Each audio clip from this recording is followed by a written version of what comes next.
Hello friends, स्वागत है आप सभी का आपके यूट्यूब चैनल राजेश साहू की स्माइलिंग पर। साथियों, आज का video UP board class 12th English prose lesson first a girl with a basket written by William C Douglas का हिंदी अनुवाद पर आधारित है। तो आइए वीडियो देखते हैं। साथियों, a girl with a basket William C Douglas का एक बहुत ही प्रसिद्ध निबंध है। विलियम सी डगलस संयुक्त राज्य अमेरिका के सुप्रीम कोर्ट के जज भी रह चुके हैं। एक बार जब वे भारत विजिट पर आए तो यहाँ की सुंदरता को देखकर बहुत प्रभावित हुए और यहाँ के जो बच्चे थे, खास करके उन बच्चों ने उन्हें बहुत ही प्रभावित किया। इसी चीज़ को लेकर के उन्होंने इस पाठ में वर्णन किया है, जिसका नाम उन्होंने रखा है ए गर्ल विथ ए बास्केट, एक टोकरी वाली छोकरी। तो चलिए साथियों, अब इस ऐसे को पढ़ना शुरू करते हैं। I had left New Delhi for the Himalayas. I William C Douglas के लिए आई है। वो कहते हैं कि मैं नई दिल्ली से हिमालय के लिए निकला। I was going as far as Bareilly by train. Bareilly तक मुझे रेलगाड़ी से जाना था। And then by car to Ranikhet. उसके बाद रानीखेत तक मुझे कार से जाना था। रानीखेत क्या है? An old British army hill station located on a 6000 foot ridge opposite a 120 mile stretch of snow capped Himalayas. ये रानीखेत जो है एक पुरानी ब्रिटिश छावनी का पर्वतीय स्टेशन है, जो कि बर्फ़ से ढकी हुई हिमालय की 120 मील फैली हुई एक पर्वत श्रृंखला के ठीक सामने 6000 फीट की पर्वत श्रृंखला है। The train was slow. रेलगाड़ी बहुत धीमी धीमी चल रही थी। And it stopped at all the way stations. और यह रास्ते में पड़ने वाले सभी स्टेशनों पर रुकती थी। At every stop. प्रत्येक स्टॉप पर I swung open the door of my compartment. मैं अपने डिब्बे के दरवाजे को खोलता। And walked the platform. और नीचे उतरकर प्लेटफार्म पर घूमता। The platforms were packed with people. Platforms लोगों की भीड़ से खचाखच भरा हुआ था, जिनमें Sikh, Muslims, Hindus, soldiers, merchants, priest, porters, beggars, hawkers इत्यादि थे। यानी सिख, मुस्लिम, हिंदू, सैनिक, व्यापारी, पुजारी, कुली, भिखारी और फेरी वाले आदि शामिल थे। Almost everyone was barefoot. प्रायः अधिकांश लोग उसमें नंगे पैर थे। And dressed in loose white garments. और ढीले ढाले सफ़ेद कपड़े पहने हुए थे।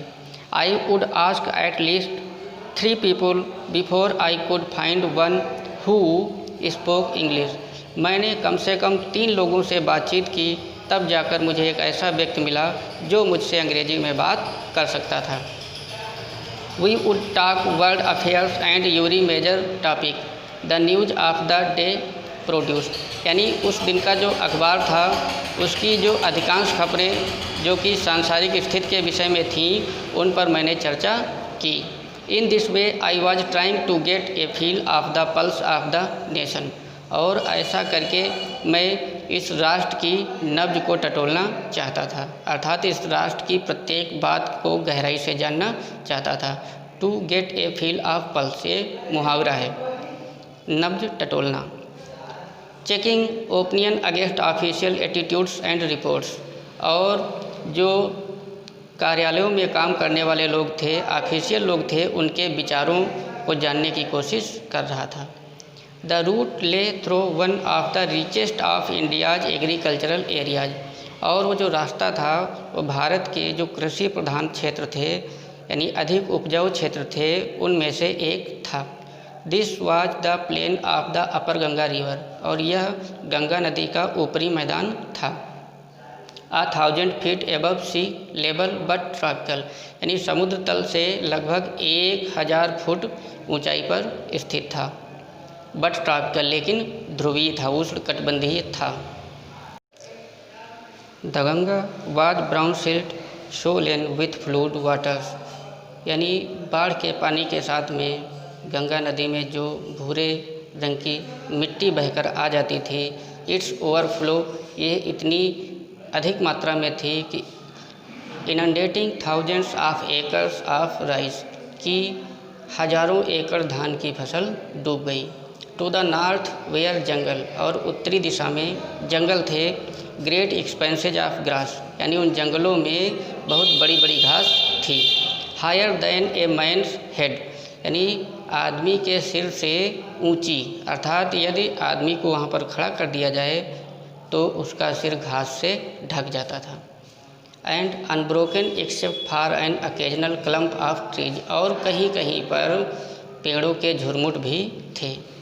The home of tigers, elephants, pythons, जिसमें यानी जिन जंगलों में टाइगर, चीते, हाथी और तेंदुए रहते थे। एंड कोबराज, और विषैले सांप भी रहते थे। Everywhere else there was flat land running to the horizon, और बहुत दूरी पर देखने पर, बहुत दूरी अर्थात क्षितिज पर देखने में यह पता चलता था कि कहीं कहीं पर समतल मैदान हैं। But dotted here and there by the scared banyan tree, और कहीं कहीं पर पवित्र बरगद के पेड़ भी थे। आर बाय रोज ऑफ पाकर ट्रीज, या फिर पाकर यानी पकरिया के पेड़ों की पंक्तियाँ भी दिखाई पड़ती थीं। शेप्ड लाइक एल्म्स, जिनकी आकृति देवदार के वृक्षों के समान थी। And having thick twisted Trunks, और जिनके तने मुड़े हुए यानी ऐंठे हुए और बहुत मजबूत थे। Hot humid air was moving in from the south west, और दक्षिणी पश्चिमी दिशा से नमी युक्त हवा चल रही थी। Monkeys, some of them mothers with babies clinging to them and riding underneath, बंदर, और उनमें जो कुछ बंदरियाएँ थीं यानी माताएँ थीं जिनके बच्चे थे, वे अपने बच्चों को पेट से चिपकाए हुए पेड़ों पर उछल कूद कर रही थी। Swing of trees at the stations, और कभी कभी स्टेशन तक आ जाती थी। लुकिंग फॉर फूड, भोजन की तलाश में। द विलेज वी पास्ड, जिन गाँव के पास से हम लोग गुजरे, had walls made of mud mixed with water and cow dung, तो जिस गांव से हम लोग गुजर रहे थे उस गांव के घरों की दीवारें मिट्टी, पानी और गाय के गोबर से बनी हुई थीं। Their peaked roofs were thatched, और उन पर छत के रूप में खरपतवार की यानी छप्पर टाइप में रखे हुए थे। बंडल्स ऑफ ग्रास, यानी घास के बड़े बड़े बंडल बना करके रखे गए थे। टाइड टू बम्बू पोल्स, यानी बांसों की सहायता से। स्ट्रेच अक्रॉस द रैफ्टर्स, रैफ्टर्स मीन्स बल्लियाँ लगा करके बांस की सहायता से घास के बड़े बड़े बोझ बना करके छप्पर के रूप में रखे गए थे। That they the pumpkin vines that grew over them, और उन छप्परों के ऊपर उन दिनों कद्दू की बेलें झमड़ रही थीं। वेयर इन ब्लूम, जिन पर फूल भी लग रहे थे। Trailing streaks of yellow over drive walls, ऐसा लग रहा था कि उन दीवारों को पीले रंग से पोत दिया गया हो या लिख दिया गया हो। एट वन स्टेशन, एक स्टेशन पर, my routine of talking with the people was interrupted, मेरा जो लोगों से बातचीत करने का सिलसिला था वो इंटरप्टेड मीन्स बाधित हो गया, सिलसिला टूट गया। एज सुन एज आई एलाइटेड, जैसे ही मैं नीचे उतरा, a group of young children gathered around me, तो छोटे छोटे बच्चों के एक समूह ने मुझे चारों ओर से घेर लिया। दे वर सेलिंग बास्केट, वे सभी बच्चे टोकरियाँ बेच रहे थे। हैंड वूवन, हाथ से बनी हुई। Read basket with simple designs, यानी बेकार व्यर्थ की रद्दी से बनी हुई सिंपल डिजाइनों की कुछ यानी साधारण आकृतियों की टोकरियाँ। They and patterns, they held the baskets high, वे अपनी टोकरियों को बहुत ऊपर उठा रहे थे। शाउटिंग वर्ड्स, और चिल्ला चिल्लाकर कुछ शब्द कह रहे थे। आई डिड नॉट नो, लेखक ने कहा मैं समझ नहीं सका। बट कन्वेइंग अनमिस्टेकेबली दियर डिजायर्स, लेकिन मैं अनुमान लगा सकता हूँ कि वे लोग इन टोकरियों को ऊपर उठा करके उन टोकरियों को बेचने की कोशिश कर रहे थे। There were refugee childrens, these were refugee childrens, ये सभी शरणार्थी बच्चे थे। When partition between India and Pakistan was decreed, जब भारत और पाकिस्तान के मध्य बंटवारा हुआ। Hundreds of thousands of people pulled up their routes and changed their residence।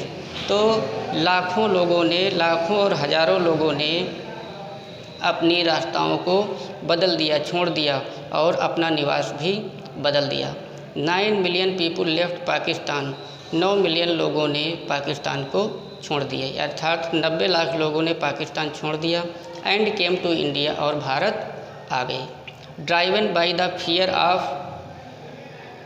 Religious fanaticism, धार्मिक कट्टरता के भय से। They were poor people to start with, जब वे लोग वहाँ से चले थे तो पहले से ही बहुत गरीब थे। They were poorer as they began their long trek, और लंबे रास्ते पर चलते चलते वे और भी गरीब हो गए। फार ऑल दे कुड कैरी, क्योंकि वे जो कुछ भी साथ में लाए थे was a bit of food, तो उसमें थोड़ा बहुत भोजन था। And a few belonging things, और कुछ बहुत ही आवश्यक वस्तुएं। सून दे वेयर आउट ऑफ फूड, बहुत जल्दी भोजन उन लोगों का समाप्त हो गया। A few days after they started, और कुछ दिनों के बाद जब उन्होंने अपनी यात्रा फिर से शुरू की, they began to fall by the wayside, तो वे रास्ते में ही इधर उधर गिरने लगे। From the weakness of hunger, भूख से कमज़ोर होकर। And died where they fell, और वे जहाँ गिरे वहीं पर भूख और कमज़ोरी के कारण मर गए।